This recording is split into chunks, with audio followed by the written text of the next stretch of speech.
काम उनके अपने कर्म कर रहे हैं। मैं विश्वास के साथ कह सकता हूं, उत्तर प्रदेश की 80 की 80 लोकसभा सीट और देश में 400 से ऊपर भारतीय जनता पार्टी एनडीए जीतने जा रही है। देश के प्रधानमंत्री, विश्व के सबसे बड़े राजनेता नरेंद्र मोदी जी तीसरी बार देश के प्रधानमंत्री बनने जा रहे हैं। आप कहेंगे आप ऐसा कैसे कह रहे हैं? मेरा साफ कहना है, क्योंकि पिछले 10 वर्षों में नरेंद्र मोदी जी ने जो काम किया, उनका काम, उनका नाम आज जनता में बोल रहा है। 11 करोड़ से ज्यादा माता बहनों को शौचालय देने का काम कर दिया। 4 करोड़ से ज्यादा माता बहनों को घर की छत दे दी, मकान दे दिए। 5 लाख रुपए का आयुष्मान बीमा देके जब जो परिवार पैसे के अभाव में दम तोड़ देता था, उनको ऑक्सीजन दे दी। फ्री में गैस के सिलेंडर चूल्हे दे दिए। कई दिन लाइन लगती थी सिलेंडर चूल्हे में, माता बहनों की आंखें फूक जाती थी। पहली बार मेरे व्यापारी को देश में अगर किसी ने सम्मान दिया तो वो नरेंद्र मोदी जी ने व्यापारी को पेंशन योजना दी। पहली बार व्यापारी को अगर कुछ मिला, प्रधानमंत्री मुद्रा बैंक योजना खोल के 10 लाख रुपए तक का लोन बगैर गारंटी के युवाओं को देकर उनको नौकरी देने वाला बना दिया, उनको रोजगार व्यापारी बनाया। पहली बार देश और उत्तर प्रदेश और देश में 1 सिटी 1 प्रोडक्ट के तहत, चाहे टांडा की खादी हो, मेरठ का स्पोर्ट्स हो, लखनऊ का चिकन हो, आपका बनारस की साड़ी हो, गोरखपुर की खादी, इसी प्रकार आपका आगरा का चमड़ा, फिरोजाबाद का कांच, सहारनपुर का आपके लकड़ी के फर्नीचर, बुलंदशहर खुर्जा का मट्टी के बर्तन, 1 सिटी 1 प्रोडक्ट स्कीम लाके पूरे भारत के लघु एवं कुटीर उद्योग को एक विश्वव्यापी पहचान, विश्वव्यापी मार्केट दिया। उत्तर प्रदेश के मुख्यमंत्री जी ने 10 लाख रुपए का एक्सीडेंटल बीमा देके व्यापारी को ऑक्सीजन दी, तो 5 लाख रुपए का एक्सीडेंटल बीमा एमएसएमई में काम करने वाले कर्मचारी और उनके स्टाफ को दिया। पहली बार उत्तर प्रदेश के व्यापारियों को सम्मान मिला कि भामाशाह जयंती को व्यापारी दिवस के रूप में बनाने का काम करके मेरे व्यापारी का मान सम्मान बढ़ाने का काम अगर किसी ने किया तो योगी जी ने किया। 2014 से पहले देश में, 2017 से पहले उत्तर प्रदेश में लूट, डकैती, हत्या, रंगदारी, चोट वसूली से उत्तर प्रदेश जलता था। मेरा उत्तर प्रदेश का व्यापारी लगातार पलायन कर रहा था। कैराना हो, श्यामली हो, मुजफ्फरनगर हो, सहारनपुर हो, मेरठ हो, रामपुर हो, इटावा हो, मैनपुरी हो, श्रावस्ती हो, बलरामपुर हो, चाहे गोंडा हो, चाहे आपका कुशीनगर हो, चाहे देवरिया हो, चाहे जौनपुर हो, चाहे आजमगढ़ हो, चाहे आपका अंबेडकर नगर हो, उत्तर प्रदेश से व्यापारी पलायन कर रहा था। अपराध से उत्तर प्रदेश ग्रस्त था। तो उत्तर प्रदेश से अतीक हो, मुख्तार अंसारी हो, विकास हो, कोई अपराधी नहीं बचा जिसको यमराज के पहुंचाने का काम ना किया गया। और बाकी जो जेल में है वो जमानत लेने को तैयार नहीं, बाकी कुछ रामपुर के राजा जैसे जेल में है। उत्तर प्रदेश को भय मुक्त करने का काम की, भय से मुक्त करने का काम किया तो योगी जी ने किया। अपराधी या तो जेल में गया, या अपराधी उत्तर प्रदेश छोड़ने मजबूर हुआ, या अपराधी को यमराज के पास पहुंचाने का काम किया तो मोदी और योगी सरकार ने किया। टाटा, बिरला, अंबानी, अडानी देश विदेश का उद्योगपति उत्तर प्रदेश में व्यापार करने, उद्योग डालने को तैयार नहीं होता था। हमने व्यापारी गड़बड़ सबमिट की, 14 लाख करोड़ का हमारा टारगेट था, 34 लाख करोड़ रुपए के ईएमओ साइन हुए। पिछले 4 महीने पहले आपने देखा होगा 10.5 लाख रुपए के का रकम धरातल जमीन पे आई और योजनाएं शुरू हो गई। पहली बार 10.5 लाख करोड़ रुपए की धरातल पर काम शुरू हो गए। पहली बार एक्सप्रेसवे का जाल, मेरे अंबेडकर नगर से दिल्ली का रास्ता 12 से 14-15 घंटे, 7 घंटे में आ जाओ। एक्सप्रेसवे के जाल बिछा दिए, एम्स के जाल बिछा दिए, मेडिकल कॉलेज के जाल बिछा दिए। एयरपोर्ट 5 एयरपोर्ट प्रदेश में होते थे, 17 एयरपोर्ट करके 7 अंतरराष्ट्रीय एयरपोर्ट, अब 12 एयरपोर्ट दे दिए। साफ सुथरा जल दे दिया, 24 घंटे बिजली देने का काम किया। तो मेरे उत्तर प्रदेश के व्यापार को एक नई दिशा, नई सोच दी। तो इसलिए मैं क्या दावे के साथ कह सकता हूँ, तीसरी बार अगर सरकार बन रही है तो नरेंद्र मोदी जी की बन रही है। स्थानीय स्तर पर बात कर रहे हैं, अगर स्थानीय स्तर पर बात करें कि Ambedkar Nagar one district one project के तहत कपड़ा उद्योग में चला गया, खादी खा मैंने वही। यहाँ पर सबसे बड़ी समस्या बिजली की थी, जो पूर्ववर्ती सरकार द्वारा फिक्स रोड योजना थी उसको भाजपा ने खत्म कर दिया था। बाद में उसे 600 गुना अधिक दाम पे बहाल किया गया है। बुनकरों का नहीं मैंने वो आवाज मैंने उठाई है, ये गलत नहीं, गलत है, आपको बहकावा लोगों ने किया, ऐसा कुछ नहीं है। समाजवादी पार्टी सरकार ने उनको उनके मंसूबों उनको पूरी तरीके से ध्वस्त करने का काम किया। अरे मेरे दोस्त, हम सही लाए हैं, हमने छोटा बड़ा खत्म किया, सबको बराबर करने का काम किया है। अरे मुझसे नहीं जानता होगा ना कोई, मेरा काम वो है, मेरा व्यवसाय वो है, मैंने आवाज मैंने उठाई, वो इतना ही लोगों ने मांगा था, जितना व्यापारी ने मांगा उतना व्यापारी को मिला, जितना बुनकरों ने मांगा उतना बुनकरों को मिला, और आगे भी बुनकरों की आवाज हम उठाएंगे। बुनकर मैं पहले कहता हूँ, राष्ट्र मेरा धर्म है, पार्टी मेरी माँ है तो व्यापारी मेरी आत्मा है।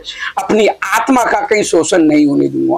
और जो अधिकारी समाजवादी पार्टी की मानसिकता से आज भी उत्तर प्रदेश में काम कर रहे हैं, तो 4 जून के बाद अपना बोरिया बिस्तर बांध लें, उनको उत्तर प्रदेश में रहने नहीं दूंगा। मेरे व्यापारी के मान सम्मान के साथ खिलवाड़ नहीं हो सकती। और एक बात मैं फिर कहता हूँ मेरे दोस्त, देश की सबसे बड़ी पार्टी रही उसका है साहबजादा। उत्तर प्रदेश की एक पार्टी है, उसका है राजकुमार नवाबजादा। ये साहबजादे नवाबजादे ने, एक ने 57 वर्ष और एक ने 15 वर्ष देश और प्रदेश को लूटा। और ये नवाबजादे और साहबजादे उत्तर प्रदेश और देश में झूठ का भ्रमजाल फैला रहे हैं। ये कह रहे हैं कि मोदी प्रधानमंत्री नहीं बनेंगे। अरे कोई मोदी नहीं बनेंगे तो ये नवाबजादे साहबजादे बनेंगे। ये इतनी सीटों को भी नहीं लड़ रहे हैं, इनकी राजनीति जमीन खिसक चुकी है। एक साहबजादा पहले अमेठी लड़ते थे, अमेठी से केरला चले गए, केरला में हारे, तो जहां उनके बाबा पहला चुनाव लड़े, उन बाबा की सीट पे वो रायबरेली आए। परंतु बताइए, कोई अपनी पहचान किसी की नाना के गोत्र से होती है या बाबा के गोत्र से होती है? हमारी आपकी पहचान बाबा दादा से होती है। तो मैं उनके साहबजादे से पूछना चाहता हूं, अपने बाबा का नाम बताओ भैया, स्थानीय मुद्दे पर। अरे अपने बाबा का नाम बताओ भाई, मेरी सुनो ना पूरी बात। फिर इनसे पूछो राहुल गांधी से, तेरे बाबा का नाम क्या है? इनके बाबा का नाम फिरोज खान था, फिरोज खान है, फिरोज खान रहेगा। तो राहुल गांधी जो एक्सीडेंटल हिंदू हैं, तो उनका नाम क्या हुआ? फिरोज खान मुस्लिम तो सर। किसने कह दिया नहीं थे? मुस्लिम तो किसने कहा नहीं थे? बताइए, किसने कह दिया? वही थे, फिरोज खान नाम था उनका। तो फिरोज खान नाम था नहीं? अरे एक ही बात है भाई। तो ये नाम रखे ना अपना, राहुल खान, राहुल फिरोज खान, सब अपने दादा का नाम रखते हैं, क्यों नहीं रखे? जनता को आंखों में धूल क्यों झोंकते हैं? आज तक अपने दादा की मजार पे फूल चढ़ाने क्यों नहीं गए? क्या डर है उनको? दादा से पहचान क्यों नहीं करते अपनी? क्या डर है उनको? मैं पूछना चाहता हूं उनके साहबजादे से। उनको डर है कि जनता की आंखों में धूल झोंकने का काम कर रहे हैं। बताएं। अरे भाई क्यों नहीं, फिर पूछो ना, क्यों नहीं बाबा का नाम रखते? फिर अपने सरनेम में बाबा का नाम क्यों नहीं? इसका जवाब दें बस। वो हम इसमें नहीं जाते, हम जाते हैं इसमें कि 48% मुस्लिमों की जनसंख्या बढ़ रही है और 8% हिंदुओं की बढ़ रही है। कांग्रेस का मंसूबा फेल होगा। कांग्रेस भारत को इस्लामिक देश बनाना चाहती है।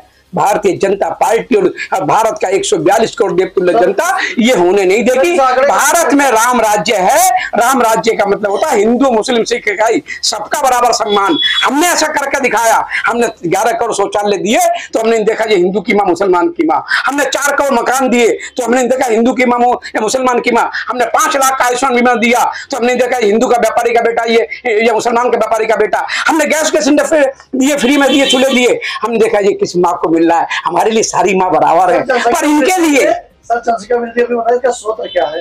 जनसंख्या, मैं तो कहता हूँ हिंदुओं से जनसंख्या बढ़ाओ। मैं कहता हूँ अपनी जनसंख्या बढ़ाओ। अपने 2 देखिए, मैंने कहा ना जनसंख्या बढ़ाओ, नहीं तो सरकार कानून बना दे। उनके भी 2 हमारे भी 2, उनके भी 3 हमारे, सोते ना व्यवहार खत्म हो। उनका ग्राफ बढ़ रहा है इतना, हमारा घट रहा है, ऐसा नहीं चलेगा। हम तो हमारे, अरे बना दो ना नियम। क्यों नहीं बनाते नियम? फिर नियम बनना चाहिए। पर मेरे हिंदुओं से आह्वान है, इनके भ्रमजाल में मत आओ, अपनी आबादी बढ़ाओ। और जब तक नहीं कानून बन जाए तो सरकार के आदेश पर चलो। मेरा ये कहना, मैं कह रहा हूं भारत को इस्लामिक देश नहीं बनने देंगे। भारत हमारा राज्य था, भारत हिंदू राष्ट्र था, हिंदू राष्ट्र है, हिंदू राष्ट्र रहेगा। 20% खतरा है सर। अरे भाई समझे नहीं, खतरा नहीं, वो तो ओबीसी बताएगा। ओबीसी कहता 15 मिनट में निकल जाओ, उसका भाई कहता है। मैं ऐसी कच्ची बात नहीं बोलता। मैं ऐसी बात नहीं बोलता। देश को बनाने को निकले हम राष्ट्र को बनाने को निकले हैं। हमारी पार्टी राष्ट्र और देश की सोचती है, हम हिंदू राष्ट्र की सोचते हैं। तो भगवान श्री राम जब मर्यादा पुरुषोत्तम भगवान श्री का राज्य था तो उस समय सबका साथ सबके विकास और विकास था। मोदी जी कहते हैं सबका साथ सबका विकास सबका विश्वास सबका प्रयास, हम उसको लेकर निकले हैं। 400 सीटें भारतीय जनता पार्टी एनडीए की आ रही हैं। देश का प्रधानमंत्री आदरणीय नरेंद्र मोदी जी बनने जा रहे हैं। उनके नेतृत्व में भारत मेरा हिंदू राष्ट्र बनेगा, सोने की चिड़िया बनेगा, विश्व गुरु बनेगा। इस बात समझ लिए। पाकिस्तान के मंसूबे फेल होंगे, चाइना के मंसूबे फेल होंगे, और कांग्रेस जिस पाकिस्तान की गुणगान गा रही है, एटम बम का डर दिखा रही है, उस कांग्रेस के नेताओं को समझ जाना चाहिए ये भारत है। 142 करोड़ की देवतुल्य जनता, यहाँ अब्दुल कलाम राष्ट्रपति हुए हैं, यहाँ पे बड़े बड़े मुस्लिम भी नेताओं ने नेतृत्व किया है। यहाँ कोई भेदभाव नहीं चलता। मोदी की नजर में सब बराबर है। स्थानीय मुद्दे दरकिनार किए जाएंगे। टांडा नगर पालिका क्षेत्र में व्यापारी मालवाहकों से अवैध वसूली की जा रही है। कोई नहीं, समाजवादी पार्टी के गुंडे होंगे वो। हमारी सरकार में अब कुछ नहीं होता। हमारी सरकार में सबका साथ सबका विकास विश्वास है। समाजवादी पार्टी के गुंडों को छोड़ा नहीं जाएगा। जो अवैध वसूली करेगा उसको हम नहीं छोड़ेंगे आगे।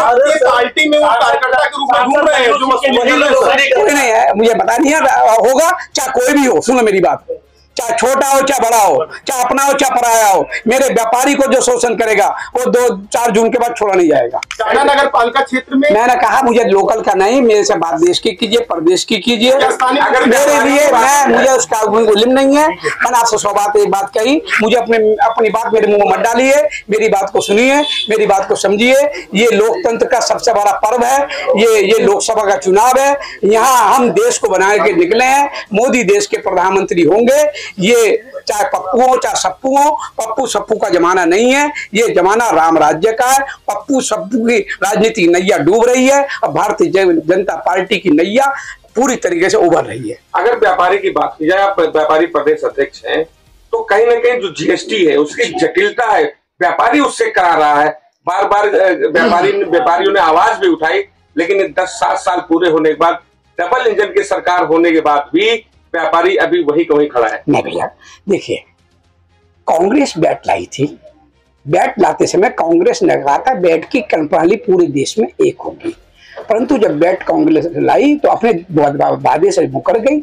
हर स्टेट की कर प्रणाली अलग रही।